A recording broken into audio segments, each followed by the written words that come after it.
Hey there, Monday Movie Club fans. All five of you. Now I know I have another fan. This week, Joel has made us watch Dr. No, as it is celebrating its 60th anniversary. When exactly did it open, Joel? This past Wednesday on the 5th. Wednesday. I'm Frank Gaffney. Here with us, of course, is Joel Fenster, who's just F this morning. Yeah. F you, Joel. Mark Wotis Gardner with no side boob. Sorry. Annie King is in Orlando, right? Yeah. Yeah, just for the weekend. And who's the other person? Oh, Amy McGowan, yeah. Former BFF. Who is now only G. And actually, FG, that's me. And on my screen, it goes Joel, Amy, Frank. That's funny. Okay, so I don't think I ever watched Dr. No purposefully. Joel, I don't even have to ask why Dr. No. If you have to ask, why should I answer? Okay, but you know what I do want to know? When and why did this obsession start? Did you get it from your father? Yes. My dad was a big Bond fan. He had all the paperbacks, the Signet paperbacks. Oh, okay. We went with novels. Yes, we started. Oh, do we have a Blofeld there in the background? What's going on? Why would I have Blofeld in the background when it comes to Dr. No? That's just asinine, Frank. Oh my God, I'm sorry. Well, is that Dr. No, right? Honey Rider, Bond. All right. That's nice. Anyway, this is actually my dad's paperback of Dr. No. Very sweet. So I still have them. I've read them a few times each. But he gave me his novels. We only saw two Bond films together. We were in Boston visiting relatives, and they had, I guess it must have been HBO at the time. And that's where I saw The Spy Who Loved Me. And then the only one we saw in the theaters was Moonraker. So I obviously have a love-hate relationship with that because it's not a good movie. But what? So why hadn't you seen any of the other ones since he was such a fan? He didn't make you sit down and watch them? No, he tortured you like you torture your kids and make them watch things? Exactly, like I torture my kids. If I were torturing my kids, they'd actually watch movies. No, it just, back then you're talking about the only way we would have seen them on television, and, I was born in 1969. So that's when On Her Majesty's Secret Service came out. In 1971, when Diamonds Are Forever came out, I was 2. When Live and Let Die came out, I was. So now you're in the 80s already. Yeah, we're in the, we're in like 1978. So I'm but there were VHSs, weren't there? To the early 80s. Not yet. We got our first video cassette recorder after my dad passed away, right before my dad passed away in 1980. So, I got mine in 1977. There you go. All right, so I'm pretty sure that I had seen parts of this movie because my father too was a big James Bond fan, and this is actually the third James Bond movie I've seen since I started the Franken list in 2018. The other two I watched was Goldfinger and From Russia with Love, which I watched when I was doing sequels. And while all three of them have a quaintness of a 1960s spy film, it's very easy to see why they're still making the films 60 years later, because it's fun. It's solid entertainment. All three that I've seen, I enjoyed, even though they had a lot of silliness. For instance, the opening titles are fun. The theme, obviously, classic. I love hearing it. And the graphics, very 1960s looking.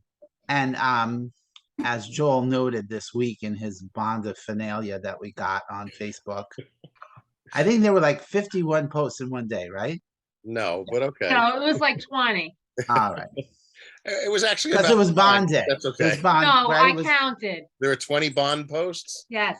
Oh, okay. And but it was officially Bond Day that day, right? Yes, it was. So you had a purpose. Yeah. But you noted that Sean Connery was not in the opening titles because normally that person with the gun shooting towards the barrel or whatever it's in later on became. So that was, he didn't start doing that till the fourth movie, you said? Correct. Yeah, the first three movies, it's stuntman Bob Simmons, because he just happened to be available for Morris Binder to Yeah. shoot that. But you know, kind of cute. He's shooting at Bond. Yeah. Of course. Well, All right, When I, and then when I watched it, I thought, that's not Sean Connery. yeah. And this is the only James Bond movie without pre-title sequence. Just starts right with the titles. But a lot of the Bondisms are already in place, obviously from the novel, Jamaica. Can I ask a quick question? Sure. Having never read any of the novels, do the movies adhere pretty well to the? Yeah. How does Dr. No shape up? Wait, I want to ask too, is Honey Rider her really name, or did they change it for the movie? They shortened it. In the novel, her name is Honey Child Rider. Honey Child. Yeah. So how does the novel compare to the In 30 words or less? In 30 words or less? It's actually, to me, it's one of the better adaptations. It's pretty close. It's close enough. They made enough changes that, you know, for specific reasons that they had to do, and I think it works well that way. But to address your answer real quick, Annie, in the grand scheme of things, as the series goes along, they really wind up taking Ian Fleming's title and a couple of the characters from the novel and tossing everything out the window, and that starts with "You Only Live Twice." So I guess we're going to get to that eventually. What?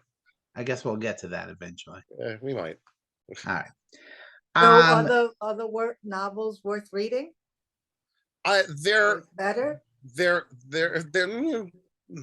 fun novels. I'll leave it at that. They are very much a product of their time. There is some I don't want to call it casual racism, because it's a little more than that. There's definitely casual racism in this movie. In the movie, yes, but it's worse in Fleming's books.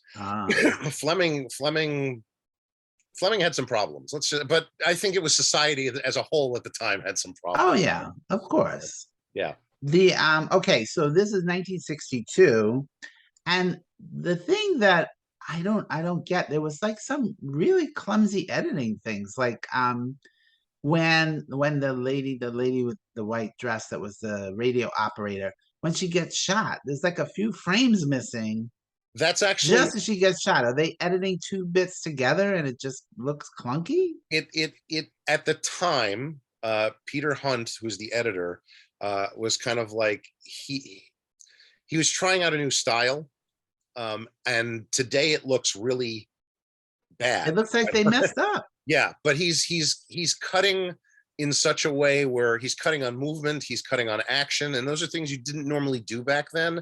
Now they look like bad jump cuts and missing frames and stuff. There were only 3 spots that I noticed where it just was ridiculous. Yeah, it's intentional. It's part of his editing style. You will see it again in some of the later, well, not the later films, in the other films that he edited, but it's not as egregious. Here it's really no. There was one that was just ridiculous where he was looking at. James Bond was looking at the picture. Yes. Dr. No, and then he goes to give it to him, and it just went. Yeah. I'm like, they just cut frames out of it. I'm like, what's going on? That's his was his style at the time. So yeah, I would have told them to stop being stylish. Get your own movie.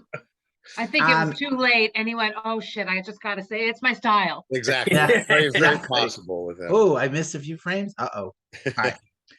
And and it's so cute because of all, they're all trying to be all forward, and but some of it, the bands of telephone operators, I mean, come on, nobody would even. Now it's just kind of quaint in 1962. And then it takes a whole 8 minutes to us get to our dream of a Bond, Sean Connery. And I thought it was interesting that the Bond, James Bond, he didn't start that. She did. Because he says, "What's your name?" She says, "Trench, Sylvia Trench." So then he goes, "Bond, James Bond."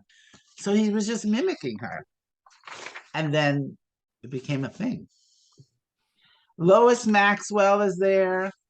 How cute their relationship is. It really is. That he cozies up to her, throwing the hat on the hat rack. All the cuteness. Classic. And then we find out he's been an agent for 10 years already. And the 00 has a license to kill, not be killed. That what happens is that's a whole series right there. The whole 10 years of, isn't that where we got to with Daniel Craig? That whole 10 years of him Yeah, before Dr. No? I guess essentially, except Dr. No's not part of Daniel Craig's continuity. So Not part of his, not continuity. What do you mean? Is- Daniel Craig is And- playing. What do you call it when there's another universe? his Multiverse. multiverse. His The what? The Daniel Craigiverse. I don't know. You know, like with the Marvel stuff. What do you The Yeah, call the it? multiverse. The what? His multiverse. No, forget it. You don't know what I'm talking about. And also, when the bartender brings him his drink, he didn't say it. The bartender says mixed, like you said, not stirred. And then that became a thing. All right. And what made me laugh out loud was when he plucked his hair and put it on the door. Oh my God. That cracked me up. But And I don't know if you noticed. He put the powder on the locks for the thing. But when he comes back into the room later, he doesn't bother with the fact that the briefcase has been moved. It's yeah, not where he left no, it. he's looking for the minutia. Yeah. And the But boat they never owner, did anything with it. yeah, Yeah. But he knew that somebody had been in his room. That's all. because the briefcase was moved. Okay. And the boat owner cracked me up. I don't remember his name. Quarrel. Quarrel. Because that's in the first scene, that cigarette was like glued to his foot. Yeah, yeah. Like did not move. I'm like, what the hell's going on there? Cracked me up. Okay. And the when the tarantula was in his bed, that first shot of him, the amount of sweat on his face. I know. Yeah. I'm like, what happened just there? The whole time I was thinking boxers or briefs. And he came out with pajamas on. And then the music. I mean, again, very 1960s, the music accentuating every dramatic moment. But every time he slammed the shoe, dun, dun, dun, dun, I'm like, that's just funny. All right. And and the car chase was ridiculous compared to today. Sure. I mean, maybe it was very exciting in 1962, but and he's driving like this. Yes. Every Not only, cliche. and I thought of you because you and I discussed that a lot, how people in movies do this. But Yeah. also when you saw the far shot of the car was just weaving over the lines. Like, what is this? It was Yeah. so stupid. And it And- seemed like it was the same corner that they turned like Kept going 3 around. times, the same Over and shot over. that- It was Yeah, like and- the Flintstones and when it- you keep seeing the same background when they run. Again, Danny totally said that- acceptable. Danny said the car's wheels wouldn't make that sound because it's No. not a paved road. Yeah, I but in thought- I had that. I 1962, was going to write notes. They were screeching tires on pebbles. yeah. Yeah. In 1962, this was all acceptable. But the snark is there already, the James Bond snark, when the car goes over the cliff and he says, I think they're on their way to their funeral. Yeah. Yeah, that was cute. But my God, Very that cute. it wouldn't stop falling and crashing and burning. Yeah, Like, yeah. enough already. It's like the They're like, Flintstones. I mean, no. Simpsons when Homer did that. They were like, they're like, you know how much we paid to have this car crash? We're going to show it. Yeah. All right. And then it took over an hour to get to Ursula undress. She undressed. And her iconic bathing suit, which was kind of the homage when Halle Daniel Berry. Craig came out of the ocean, much the same But way. I think also I No, thought and Halle Berry. did it. Yeah. That was a big both deal. of them were. Oh, okay. And Both of Halle them Berry were. did it too. The same with the buckle and everything. And I know Mark was very disappointed when they decontaminated them and she came out of the other side and you could see her flesh-colored bikini. Yeah. I'm like, I was looking for I'm some side sorry. boob. I got nothing. I'm Yeah. sorry. She was wearing a flesh-colored bikini. And then here's where the racism started. The 2 Chinese lady in the spa. That was one. And then the actor playing Dr. No, he's not Asian. Nope.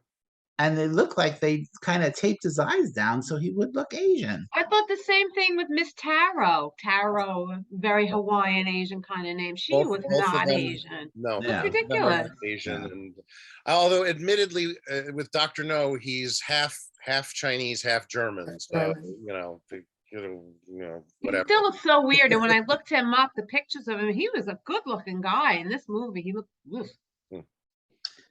And he works for Spectre. There we go. Yeah. We started right there. So that was great. Except Yeah. they're not in the novel. So Oh, they just added them. they added them. Because they're starting all right. And then and again, more on the line of me saying they're trying to be so forward technology wise, but those radioactive suits were hysterical with the plastic hoods on. But they did spend bucks because his Dr. No's lair was certainly they Beautiful. spent bucks on it. And but again, very much looking like a 1960s, what they would imagine would be forward looking.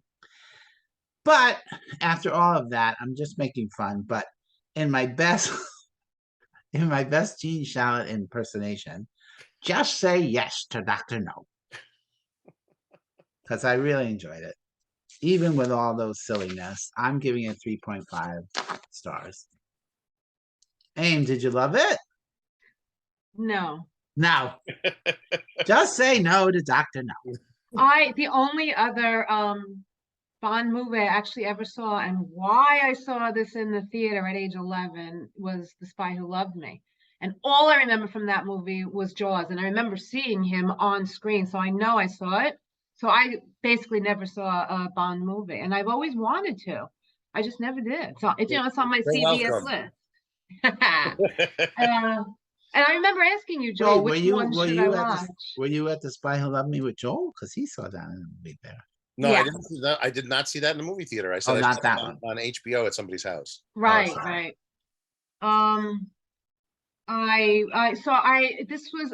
I was very, very disappointed because I really wanted to like it, and I actually really expected to, and I thought this is going to begin my journey of Bond movies. And I can't remember the last movie I was this disappointed in. Not the last movie that I didn't like, but this is the one I really thought I was going to love.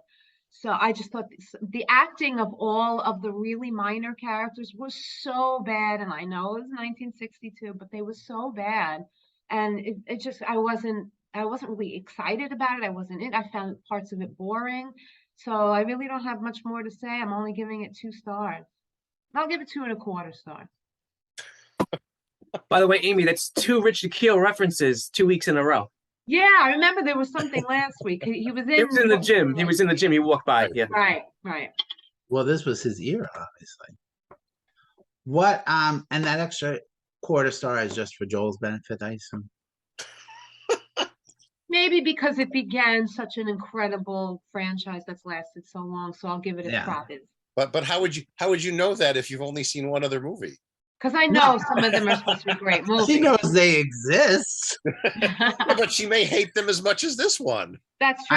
I don't think so. Aim, I find it very hard to believe that you've never seen any others. I mean, the Daniel Craig ones have been so popular. I think what happened was as it got closer to today's times, like the last 10, 15, 20 years, I thought, well, I never saw any other ones, so I'm not going to know what the hell is going on. Even though I think they're all pretty standalone. I know and I know Spectre. Well, Daniel Craig's bit actually rebooted the franchise. Correct. Because he went back to the beginning with them.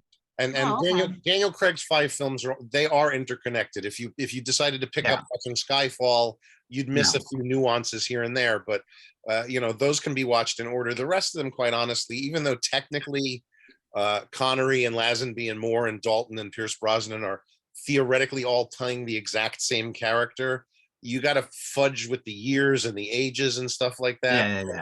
They can all be watched in any real whatever order you want. There's no real connections. Would you say the 5 Daniel Craigs are like 5 of the best ones? Can I say that?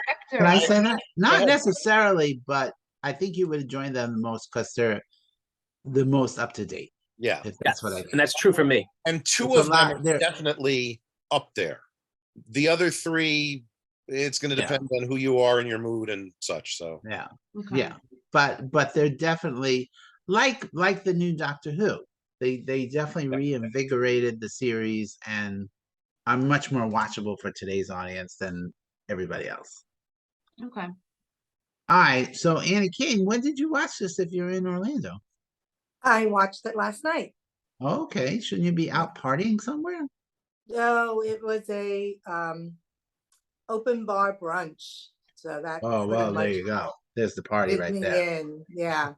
So by the time we got back to the room, I was like, "Oop, I'm not going out again." So Yeah.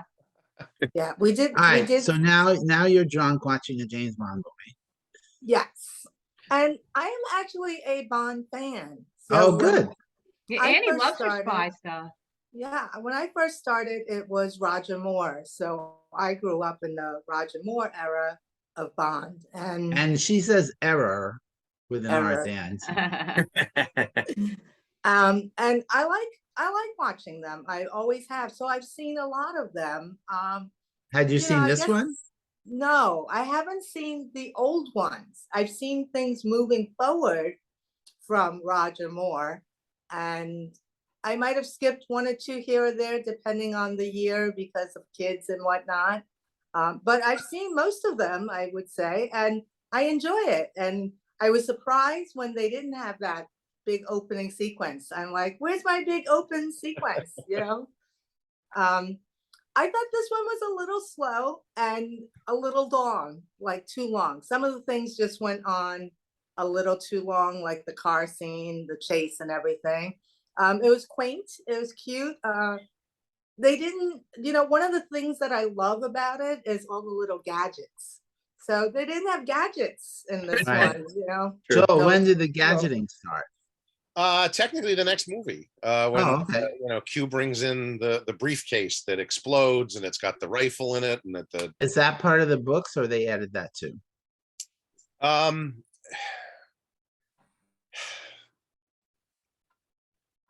I'm not sure how to answer that. There are gadgets occasionally in the books, Right. but Q's not really a character in Fleming's novels. In fact, the character of Major Boothroyd, who gives Bond the gun at the beginning of the movie, makes his first appearance in the novel of Dr. No, which is the 6th novel that Fleming wrote. And the only reason he did that is because a fan wrote Fleming a letter explaining how Bond wouldn't carry a Beretta like that. He should be carrying a better gun. So Fleming actually named this character after. That's the guy who wrote it in? Yeah. Oh, that's funny. So, Great.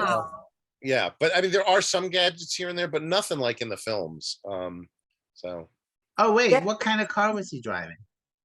a crap car, I don't, Oh, I thought Aston it Martin. wasn't. a It rental wasn't. car. It's not. It It's not wasn't. an Aston Martin. No, it wasn't. Yeah, I think it was a Mercedes. it might have been. I don't remember. All right, Annie, go on. Yeah, so I enjoyed them a lot. This one, maybe it's dated, maybe I'm just used to the bigger Yeah. chase, the bigger Oh, suspense. there's no maybe. It's Yeah. definitely dated. Yeah. So, but I'm still giving it a 3.25 because I do like James Bond, and I would actually be more into seeing more of the old ones that I've never seen. Well, Especially we're the- we're now on a mission to watch one a year for 24 years. Yes. And yeah, but there's no denying how Sean Connery is Yeah. just dreamy and Yeah. so perfect for this part. I remember reading about him that because he's 6'2", which back in 1962 everyone was a little shorter, so that he was huge. And I remember, I don't know if it was the director or somebody that said that he moved like a jungle cat. It was his exact description for a large man like that to move so smoothly, and it really shows on screen.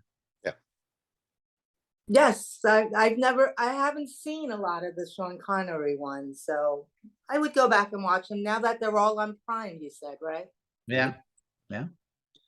All right, cool. So Mark, you started. You're in love with Sean Connery. Go on.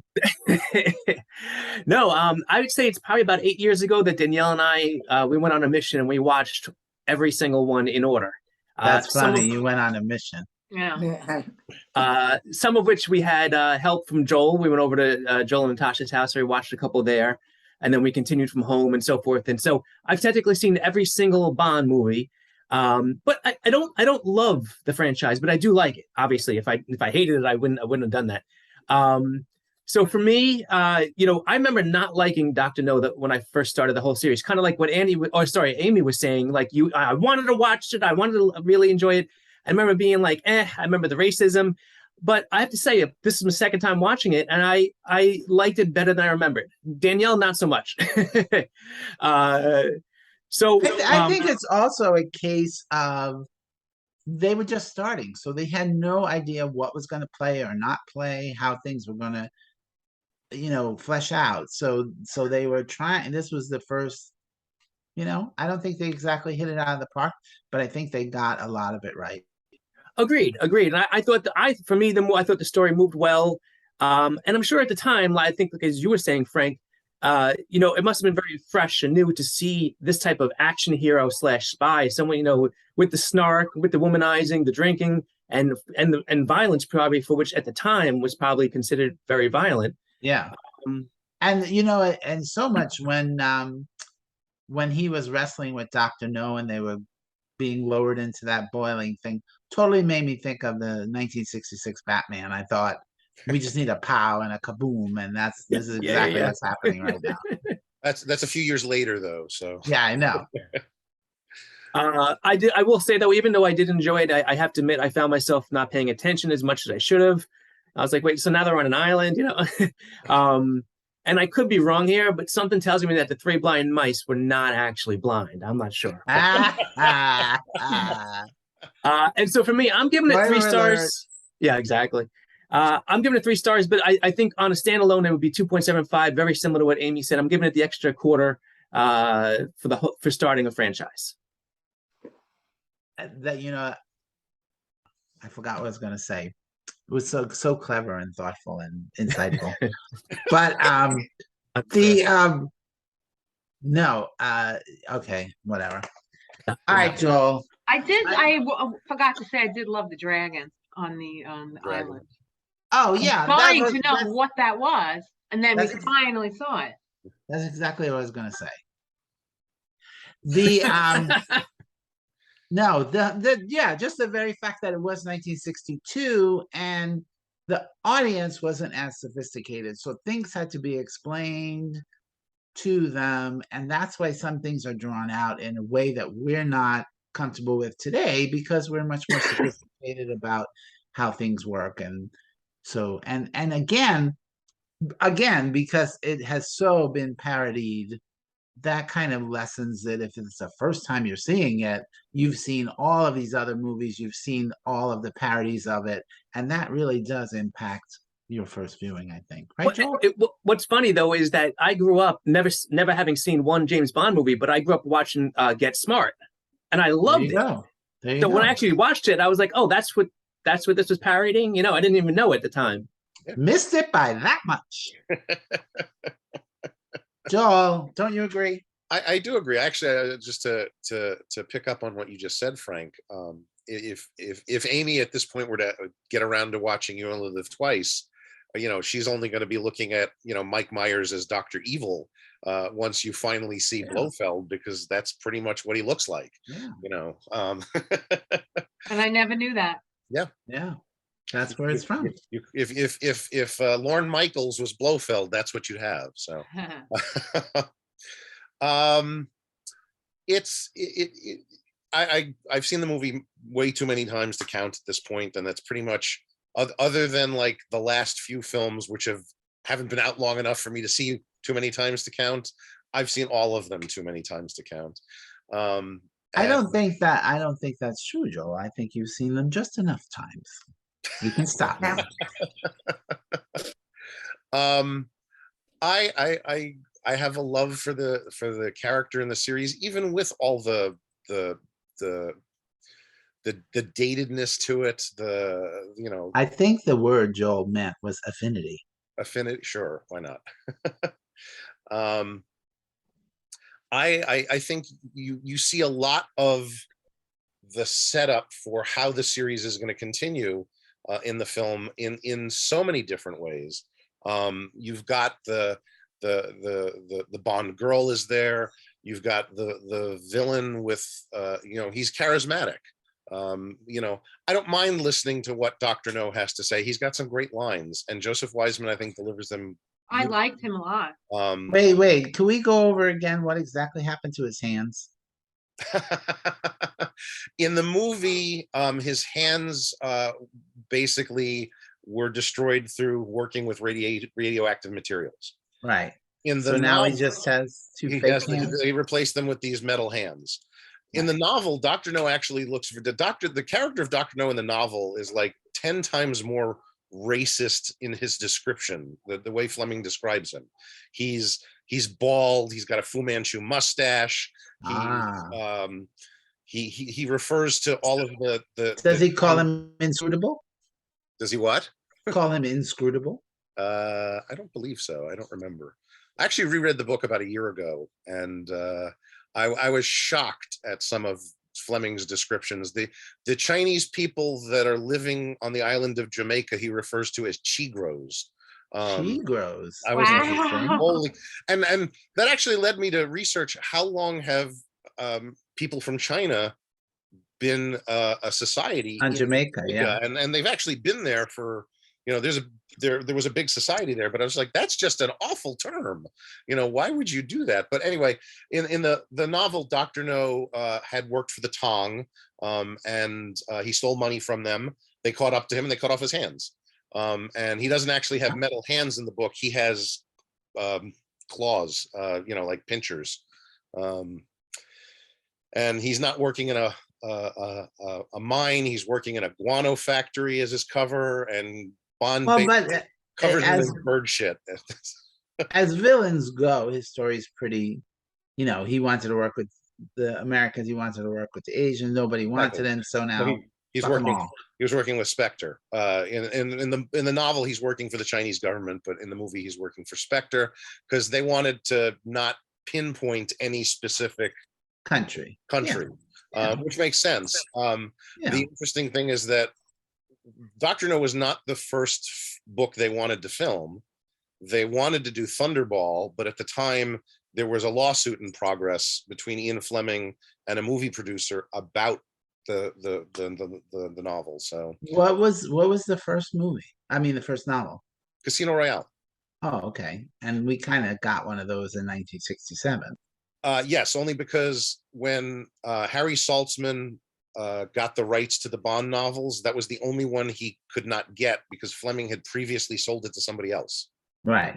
So Charles Feldman, who had them, eventually decided, I'm going to make my own Bond film. Wait a minute, they're too successful. I'm going to make a parody Bond film. And that's what we got in 1967. And the story for Dr. No was actually a screenplay or a television script for a TV series that Fleming was working on with a producer that went nowhere. So as Fleming tended to do sometimes, he's like, oh, I've got this lying around. Let me turn it into a novel. It eventually got him into trouble with Thunderball. But I think one of the things we needs to be said is that the Terrence Young, the director, really had an imprint on the series more than most people are going to realize or think, because Sean Connery was a very rough diamond at the time. He was not as suave as we know him to be, and Terrence Young took him under his wing and basically trained him in how to walk, how to talk, how to act, how to move. Took him to his tailors, got him all of those types of clothing that you would see Bond wearing, the tailored suits that you could sleep in and then get up the next morning and keep going. Sure. So I don't think we can discount his imprint on the series at that point, especially since Terrence Young directed 3 of the first 4 films. So was Sean Connery very well known by then? not really. Albert Broccoli's wife Dana actually recommended him because she had seen him in something, and so they went to see the most recent film he was in, which happened to be Darby O'Gill and the Little People. Yeah. um, so, you know, he had been in a few films, but he was nowhere near, you know, what we know him to be at this point. So, Yeah, no, absolutely. His contributions certainly because but it's everything was being formed here. yeah, and you'll notice if you go through the rest of the series, you start noticing some of the names from this film will be repeated over and over. Maurice Binder doing the main titles for a lot of the movies. John Barry going from just orchestrating Monty Norman's theme to doing the complete score, as well as working with whoever the singer was who was hired to do the opening theme song. Ted Moore is a cinematographer. So no opening theme song here. Nope, no theme song here. In the next film, there really isn't a theme song either. I mean, it's there, but it's in the movie. It's not part of the opening titles. So Right. it starts with Goldfinger then, huh? Yeah, starts with Goldfinger. Yeah, I mean, how can you write a song called From Russia with Love? They did. It's just in the movie. It's just not part of the titles. Terrible title. It's a terrible title. Joe, let's have a summation for the jury. Yes. Anyway, You're digressing. yeah, I know I'm digressing because I could do that all day with any Yeah. Bond film. James Bond. sure. I'm going to give it 3.75. You know, it just based on how I have to grade all the other Bond films at some point. Sure. So I mean I think that's a sliding scale too, because Yeah. what's the best one, and then you go from there. right, and this is still up there for me. It still has a lot of it still holds itself together very well, even though it is dated in a number of spots. Right. It has the potential. Yeah, and you can see where they took it. So Yeah. All right, cool. Wait, So I got that one, was it. Amy, you're no longer a virgin. one He more quick wasn't a thing virgin. No, Just to tie- technically. to tie this into Marvel. Joel, do you think Marvel basically stole the idea of Spectre with Hydra? I Interesting. mean, oh well, the comics, sure, because that's if you look at when Hydra became part of the comic books, it's in the 60s. You know, the whole Nick Fury Nick Fury, when he as a character was originally, it was Nick Fury, a Sergeant Fury and his Howling Commandos. It was a World War II set comic book. And then in the 60s or the later 60s, they reinvented him as SHIELD as a spy organization fighting Hydra. So it's definitely influenced by the Bond films. So Thanks, Mark. Thanks for that. That we needed so desperately. Okay, so and you know, now we're gonna watch one movie a year till we watch them all. Right, Joel? Okay. if that's what you would like to do, sure. No, you have to put it on your list. I have to. Nobody's Okay, putting so things on. I'll take something out for next year, and you can slide this into I think it's another October release. So, but Goldfinger in '64 was a May release, so you know they're gonna have to slide all over the place. Well, we're gonna do a lot of sliding. Yeah. Why The, don't you just put all 9 of your choices as Bond movies? There you go. Go watch the whole series. If you want to get them over with quickly, sure.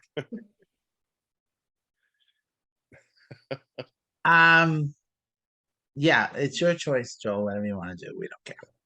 We've watched a lot of crap this year, so I know most of it was mine. I get it. I'd like someone to go back and look at I wonder if this movie has the biggest disparity in our stars, because Amy gave this 2 and Joel's 3.75. Have we had that much of a range before? I don't remember. Didn't I give Flash Gordon 4 and you all gave it 0? no, you did not give it. I know. Because I remember saying you only gave it 3 stars and you made Yeah. us watch it. Yeah. All right, so no, I mean I love watching movies, so even a bad movie I don't mind watching. This was not though. For me, it was very good. I very much enjoyed it. And and Amy, now you could watch the Daniel Craig series because now they're all there on Prime. Yeah. Yeah, that's what I was gonna Next say. week. What are we doing next week? Next week we're She-Hulk. going back to MTU. Does that exist anymore, MTU? You're the only one who called it that. It's still Yeah. the MCU. Oh, It's okay. disconnected. Well, TV is not cinematic to me, so I Okay, don't know well, what they're talking about. They treat it the same way. Whether it's on television or on a movie. Even after lying to us and say you wouldn't have to watch the TV shows to get the movies, and then they're like, "Oh, wait a minute, yeah, maybe you do." Oopsie. All right, so we're gonna review She-Hulk. I already started watching it, and he's like, "I haven't watched even one yet." No, I've seen 4. so- All right, so we'll talk about I'm that all next caught time. up. I'm all caught Oh. up too. Did It's anybody done? watch? Anybody else watch Werewolf by Night yet, or no? No, we're gonna No. watch that during the week. Is She-Hulk done? One One more more. episode One this more. week. One more this week. All right. Yeah, I think I watched 3. All right, cool. Thank you for getting this far in our tirades. And I'm Frank Gaffney. Go watch a movie. And also with you.